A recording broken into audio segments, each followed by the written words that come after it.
The world's oceans are under threat. Pollution from untreated sewage, runoff from agricultural fertilizers, and acid rain from vehicle and factory emissions is starving the oceans of oxygen. Overfishing and the use of destructive techniques such as drag netting is robbing the oceans of life. Marine biologists have identified just a fraction of what lives beneath the surface of the oceans, yet species are being lost at an alarming rate. Coral reefs are known as the rainforests of the sea, full of variety and teeming with life. Yet these corals are not from the warm waters of the Caribbean or the Indian Ocean. They are found in cold waters, around 5 to 7 degrees centigrade, and they're off the coast of Norway.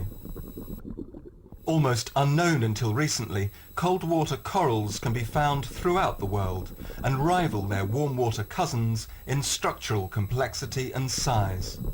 One chain of cold water corals stretches from Norway to the coast of Africa, longer than the Australian Great Barrier Reef.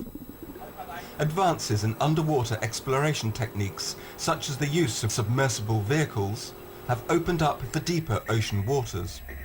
Scientists are now able to take detailed, living samples and video recordings of this previously unseen world.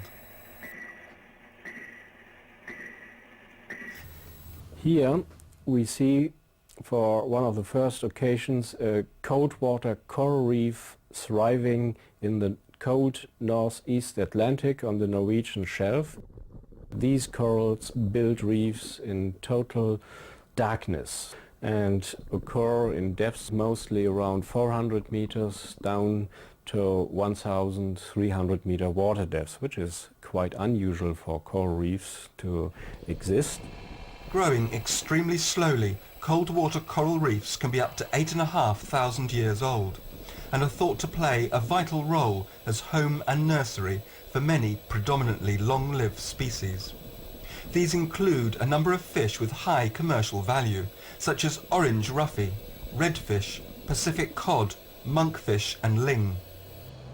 However, it's these fish that attract the deep-sea trawlers that in turn end up destroying the reef on which they depend. As we're just starting to understand the distribution and the functioning of these ecosystems, we also document, well, the impacts of human activities, and mostly by mobile fishing gear, like trawls or dredges. And the nets are held open by special beams, each weighing 4 to 5 tons, and they really plow over these vulnerable coral colonies and wipe them out completely. One surprising finding was the amount of cold water corals present in tropical waters, deep in the ocean where light and therefore heat cannot so easily penetrate. However, it's estimated that 95% of cold water corals still remain to be discovered, and with them many new species currently unknown to science. We found not only new corals, we also found associated organisms like snails and clams that were believed to be extinct by paleontologists 2 million years ago, but we found them alive, several of the same species crawling around and grazing on the corals, so that was really a surprise, and we expect many of these surprises in the future if we undertake more scientific missions, and that underpins also the message that we still do not even know how many species are living there and what is their functional role within the cold water coral ecosystem.